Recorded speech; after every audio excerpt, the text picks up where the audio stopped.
Caitlin Clark had 3 words after Indiana Fever announced season-ending news. The Indiana Fever suffered a blowout loss to the Phoenix Mercury on Thursday night.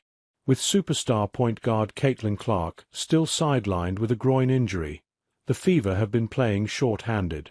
This has given increased opportunities to players like Ari McDonald and Sydney Colson, who despite the loss on Thursday have been integral to keeping Indiana in the WNBA playoff picture.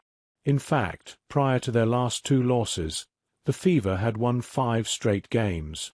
Despite their current 2-game skid, the team remains 5th in the WNBA standings with a 17-14 record.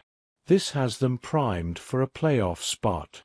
Unfortunately, some devastating news surfaced on Friday.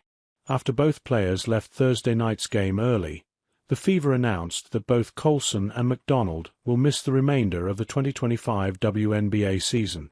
The Indiana Fever announced today that guards Sydney Colson and Ari McDonald will both miss the remainder of the 2025 WNBA season after suffering injuries during the team's game at the Phoenix Mercury on Thursday night, the team wrote in a press release. Indiana added, Colson sustained an anterior cruciate ligament ACL tear in her left knee during the first quarter of the game, while McDonald suffered a broken bone in her right foot during the fourth quarter, as the basketball world has been.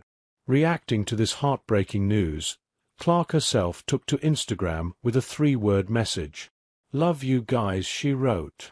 There is currently no timetable for Clark's return, which for the time being leaves Indiana without a healthy point guard on the roster.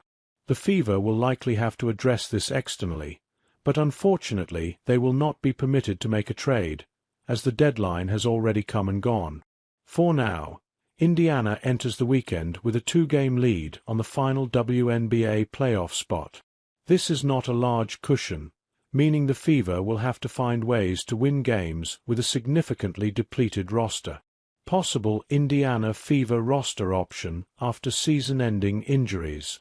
With the WNBA trade deadline passing, the Fever will have to look to the free agent market. There are a few guard options who could make sense, with one being former Chicago Sky guard Chendi Carter. While she has a complicated history in the WNBA, and specifically with Clark, her offense could be something that elevates the team. Whether it is Carter or another player, Indiana will need to do something to mitigate its current roster issues, and fast.